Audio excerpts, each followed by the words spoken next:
जी, अगर आप देखना चाहते हैं कि किस प्रोफ़ाइल का किस यूनिवर्सिटी में एडमिशन होगा, कितनी ट्यूशन फ़ी होगी और फ्रांस के एडमिशन्स 2026 के जो हैं वो फ़रवरी इनटेक के प्लस सितंबर इनटेक के कब ओपन हो रहे हैं, कब क्लोज़ हो रहे हैं, एडमिशन अप्लाई करने से पहले हमें किन-किन चीज़ों का ख़्याल रखना है, हमें कौन से डॉक्यूमेंट्स प्रिपेयर करने हैं और कौन से डॉक्यूमेंट्स हम ड्यूरिंग एप्लीकेशन प्रिपेयर कर सकते हैं, हमें कितनी ट्यूशन फ़ी देना होगी, हमें कितनी एप्लीकेशन फ़ी देना होगी, तो ये वीडियो आपके लिए है। इसमें मुकम्मल मैंने फ्रांस के एडमिशन की अपडेट, डेडलाइंस और जो आपको ट्यूशन फी और एप्लीकेशन फी के चांसेस हैं वो मैंने सारे इसमें बता दिए हैं। वीडियो को एंड तक जरूर देखिए, उसके बाद आप अपने क्वेश्चंस जो हैं वो पूछ सकते हैं।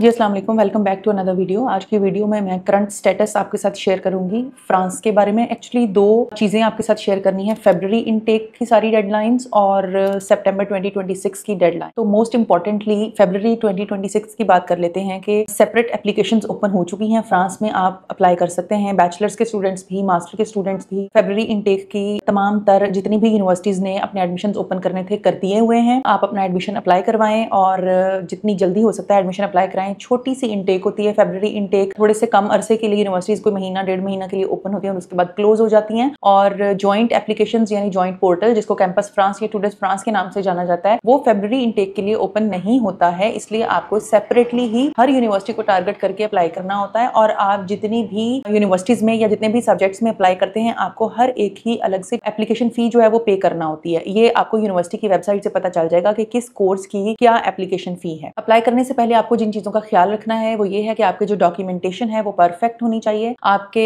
पासपोर्ट पे जो सारी डेट्स हैं वो वैलिड होनी चाहिए। आपका पासपोर्ट यानी कि वैलिड हो। आपके पासपोर्ट पे, आपके एजुकेशनल डॉक्यूमेंट्स पे, आपके रिकमेंडेशन लेटर्स पे जो भी डॉक्यूमेंट आप वहां पर यूज कर रहे हो उसके ऊपर आपके नेम के स्पेलिंग्स जो हैं वो एक जैसे होने चाहिए। मिसाल के तौर पे मोहम्मद की अगर हम बात कर लें तो MOHAMMAD या MUHAMMAD, इस तरह की जो है वो डिफरेंस नहीं होना चाहिए कि आपके पासपोर्ट के ऊपर और स्पेलिंग है और आपके आईडी कार्ड के ऊपर और स्पेलिंग्स हैं और आपके एजुकेशनल डॉक्यूमेंट्स के ऊपर और स्पेलिंग्स हैं। ये बात आप हमेशा यूरोपियन कंट्रीज में अप्लाई करने से पहले मेक श्योर किया कीजिए कि आपके फादर के नेम के स्पेलिंग्स आपके तमाम तर डॉक्यूमेंट्स जो भी आप दे रहे हैं उन सब पर एक जैसे होने चाहिए। आपके पासपोर्ट की जो डिटेल्स हैं, जो नंबर है, उसके अंदर कोई भी फर्क ना हो। आपके आईडी कार्ड की डिटेल्स पे कोई फर्क ना हो। आप जब भी कहीं पर भी अपनी जो इन्फॉर्मेशन पुट करें तो वो साथ में आप डॉक्यूमेंट अटैच करें तो आपका उन दोनों चीजों का जो है वो कोई भी डिफरेंस नहीं होना चाहिए। उसके अलावा रिकमेंडेशन लेटर्स आपको अपने पुराने इंस्टीट्यूट से चाहिए होते हैं। आपको आईएलटीएस या पीटी की बेस पर ऑब्वियसली वीजा में वेटेज मिलती है, यूनिवर्सिटी में एडमिशन लेने में भी वेटेज मिलती है। तो ये बात आप अगर आप कर सकते हैं तो आप जरूर आईएलटीएस या पीटी कीजिए। ये कोई रिक्वायरमेंट नहीं है लेकिन इसकी वेटेज जरूर होती है। हम आपको सजेस्ट जरूर करेंगे अपने एक्सपीरियंस की बेस पे कि अगर आप कर सकते हैं तो आप आईएलटीएस या पीटी जरूर कीजिए। जी, और फरवरी इनटेक में हमारे पास जो बच्चे साइन अप हो चुके हैं उन सबके एडमिशन अप्लाई हो रहे हैं। कुछ बच्चों के एडमिशन आ भी गए हैं, उनका वीजा प्रोसेस की स्टेज स्टार्ट हो गई है। ये बात आप ये भी ज़हन नशीन कीजिए कि आपको फ्रांस में एम्बेसी में अपीयर होने से पहले तकरीबन कोई महीना डेढ़ महीना पहले, कम से कम महीना डेढ़ महीना पहले अपना जो है बैंक बैलेंस जो आपने अपनी बैंक स्टेटमेंट में शो करना होता है, रिक्वायर्ड अमाउंट जो होती है वो आप एक डेढ़ महीना पहले डिपॉजिट करवा लें, उसको फिक्स कर लें। वो आपने जो है वो फिर बैंक स्टेटमेंट अपनी जो है वो देनी है ताकि थोड़ी रिलायबिलिटी बढ़े कि आपके पास अमाउंट काफी देर पुरानी पड़ी हुई है, बजाय इसके कि जब आप वीजा अप्लाई करने वाले हैं 2 दिन बाद आपने वीजा अप्लाई करना है और आज आप अपनी जो अमाउंट है वो डिपॉजिट करवा रहे हैं अपने अकाउंट में। दूसरी बात ये भी याद रखिए कि आपने अपने पर्सनल बैंक स्टेटमेंट जरूर देनी है। 3 से 6 महीने की बैंक स्टेटमेंट होनी चाहिए और आपके अकाउंट में जो अमाउंट आएगी वो आपके स्पॉन्सर की तरफ से आनी चाहिए। प्रेफरेबली आपके स्पॉन्सर की तरफ से वो अमाउंट आनी चाहिए। और यूरोपियन कंट्रीज जितने भी हैं प्रेफरेबली उनमें आपके ब्लड रिलेशनशिप, सबसे पहले आपकी अम्मा, आपके अब्बा और आपके सिबलिंग्स में से कोई आपका स्पॉन्सर होना चाहिए। हाँ, अगर उनमें से कोई ऐसा बंदा नहीं है जो आपको स्पॉन्सर कर सकता है, जिसकी हैवी इनकम है, तो आपके कजन्स या आपके चचा, ताया, मामू, खाला, इनमें से भी फ्रांस के लिए अब ये मैं बात कर रही हूँ, बाकी हर कंट्री की डिफरेंट रिक्वायरमेंट्स हैं, तो इनमें से भी कोई ना कोई आपको स्पॉन्सर कर सकता है। शर्त यह है कि उनकी बैंक स्टेटमेंट अच्छी हो और उनके नाम कोई ना कोई प्रॉपर्टी या कोई चीजें इस तरह की हों जिससे आप बाद में जस्टिफाई कर सकें कि आपको जो है फलां बंदे ने स्पॉन्सर किया है और उसका अपना सोर्स ऑफ इनकम ये है। फिर आपका जो है वो वीजा का काम स्टार्ट होता है। वीजा का काम जैसे ही स्टार्ट होता है, अपॉइंटमेंट्स का कोई भी इशू नहीं है। फ्रांस की एम्बेसी से आप अपॉइंटमेंट लें, आप अपने डॉक्यूमेंट्स जमा कराएं, ऑनलाइन वीजा फॉर्म वगैरह फिल करें, इंटरव्यू दें और आपको डिसीजन भी बहुत जल्द मिलता है। ज्यादा से ज्यादा डिले भी अगर आपको देखना पड़ेगा तो 2 हफ्तों का देखना पड़ेगा और जल्द से जल्द आपका डिसीजन डिसीजन एक दिन में भी आ जाता है। ये थी फरवरी इनटेक की अपडेट कि जी फरवरी इनटेक एडमिशंस ओपन है, आप फिल फॉर अपना एडमिशन अप्लाई करवा सकते हैं, आपको किसी भी चीज की वेट करने की जरूरत नहीं है। अब हम बात कर लेते हैं जी फ्रांस में सितंबर 2026 में जाने वाले बच्चों की। कौन से बच्चे हैं जो फरवरी इनटेक के ओपन होते हुए भी इस इनटेक को टारगेट करेंगे सितंबर 2026 को। फरवरी इनटेक माइनर इनटेक होता है, उसमें तमाम तर यूनिवर्सिटीज ओपन नहीं होती हैं, सिर्फ कुछ कोर्सेज ओपन होते हैं। उसके अंदर जो है वो बिजनेस के और कंप्यूटर के ज्यादातर सब्जेक्ट्स होते हैं या फिर हॉस्पिटैलिटी के सब्जेक्ट्स होते हैं। बाकी रिमेनिंग जितने भी कोर्सेज हैं वो आपको सितंबर 2026 में देखने को मिलेंगे। प्लस एक और जो अच्छी बात होती है सितंबर 2026 में अप्लाई करने वाले स्टूडेंट्स की, वो ये है कि उन बच्चों को एक एप्लीकेशन फी में यानी तकरीबन 30,000 पाकिस्तानी रुपीस में बैचलर के स्टूडेंट्स जो हैं वो 4 यूनिवर्सिटीज में एक साथ अप्लाई कर सकते हैं और मास्टर्स के स्टूडेंट्स जो हैं वो 7 कोर्सेज या फिर 7 यूनिवर्सिटीज में एक साथ अप्लाई कर सकते हैं। फीस उनको सिर्फ एक देना होती है, कैंपस फ्रांस की या टूडस फ्रांस जी। और सितंबर 2026 इनटेक में जाने वाले जो बच्चे होंगे उनके लिए 1 अक्टूबर से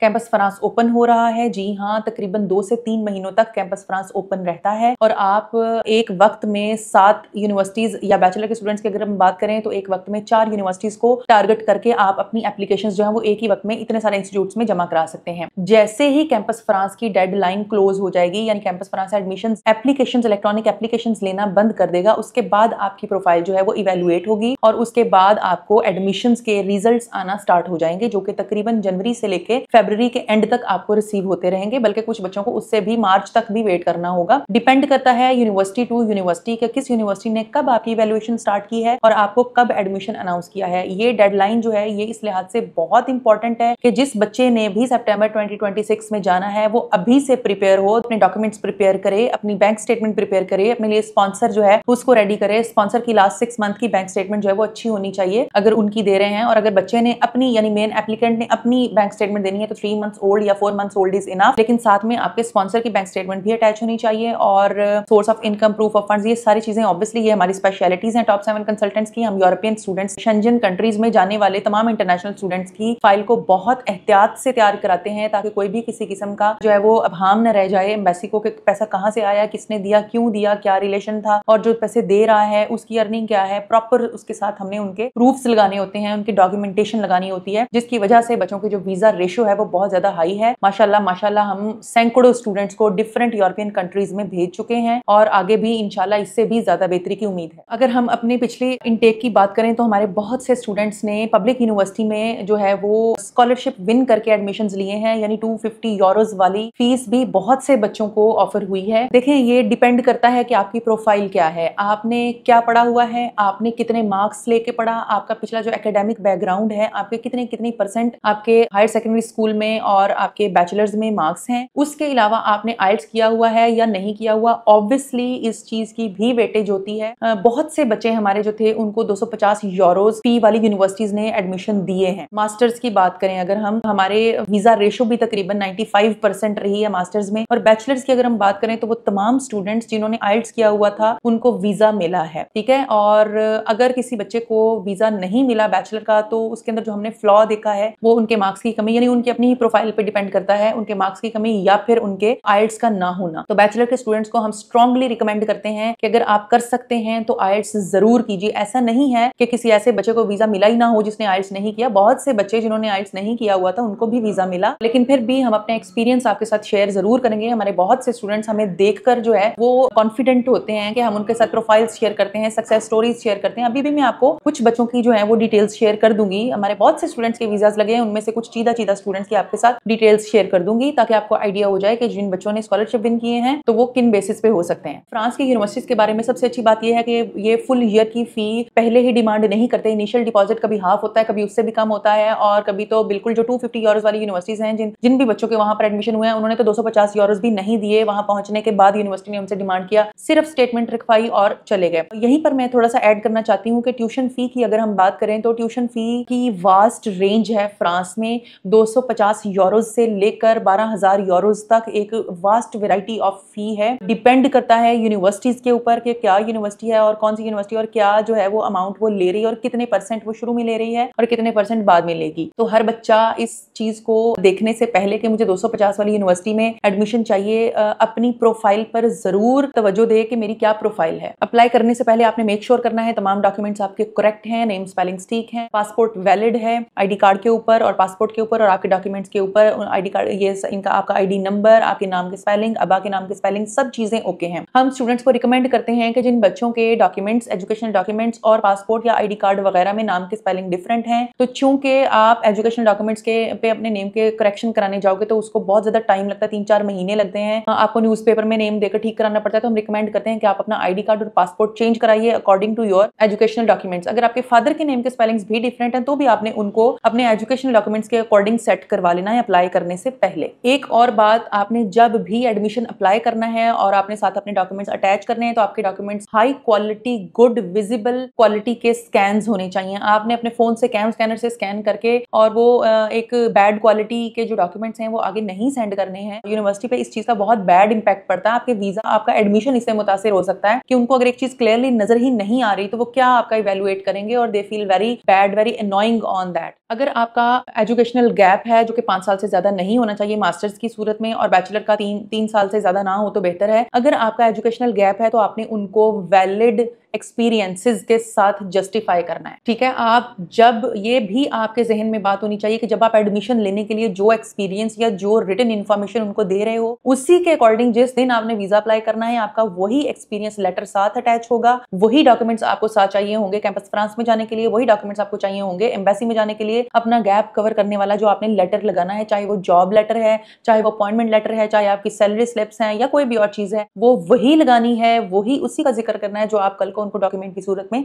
दिखा भी सकें। एक और बात आपसे कहना चाहूंगी कि अगर आपकी प्रोफाइल कॉम्प्रोमाइज्ड है, यानी आप मेरिट पे बहुत हाई नहीं है, 60% से ज्यादा आपके मार्क्स हैं और आपके पास इंग्लिश लैंग्वेज टेस्ट भी नहीं है, तो फिर आप ये अपने जहन से निकाल दीजिए कि आपको 250 यूरोज वाली यूनिवर्सिटी में एडमिशन मिलेगा। ना वो आपको डिमांड करनी चाहिए और ना ही आपको ये चीज जहन में रखनी चाहिए कि आपको ऐसी यूनिवर्सिटी में मतलब एडमिशन मिल जाएगा। ऑब्वियसली अगर आपके पास प्रोफाइल कॉम्प्रोमाइज्ड है तो आपको थोड़ा अपना बजट बढ़ाना होगा, ठीक है।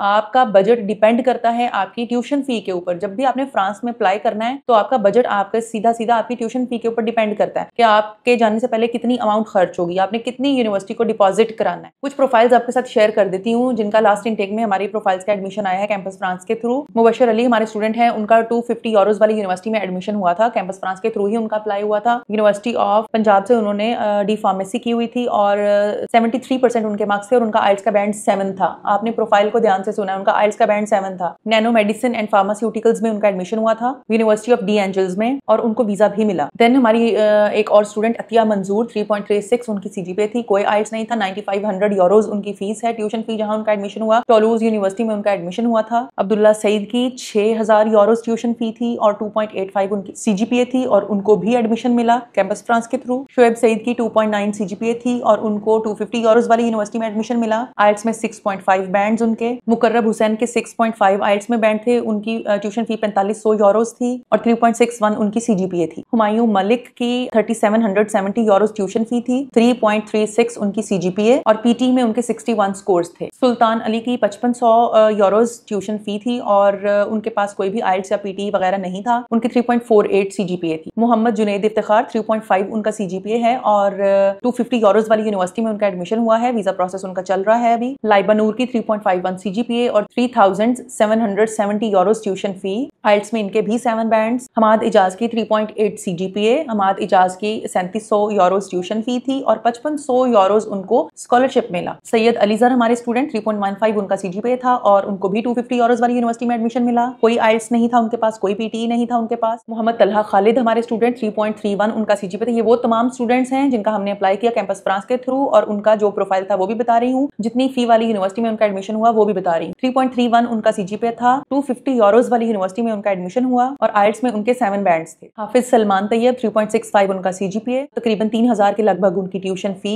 Per year. कासिम अली 3.45 उनका सीजीपीए और 5000 के करीब उनकी ट्यूशन फी थी। इसी तरह और भी बहुत सारी प्रोफाइल्स, बहुत सारे स्टूडेंट्स जिनका कैंपस फ्रांस के थ्रू एडमिशन हुआ, गवर्नमेंट यूनिवर्सिटीज में हुआ, ये वो तमाम स्टूडेंट्स हैं जिनका गवर्नमेंट यूनिवर्सिटीज में एडमिशन हुआ और मैं जितने कम स्टूडेंट्स का आपको बता सकी हूँ। अभी मैं एक और वीडियो इसके बाद बनाऊंगी हमारी फ्रांस की सक्सेस स्टोरीज, जिस तरह मैंने लैटविया और लिथुआनिया की भी कम्युलेटिव स्टोरीज बना रही हूँ। वो स्टूडेंट्स जो हमारे पास विजिट नहीं कर सकते उनकी जो है वो सक्सेस स्टोरीज भी मैं आपके साथ शेयर करूंगी। और इन प्रोफाइल्स का शेयर करने का मतलब यही है कि आपको थोड़ा आइडिया हो जाए कि आपका कहाँ कहाँ एडमिशन हो सकता है। Thank you.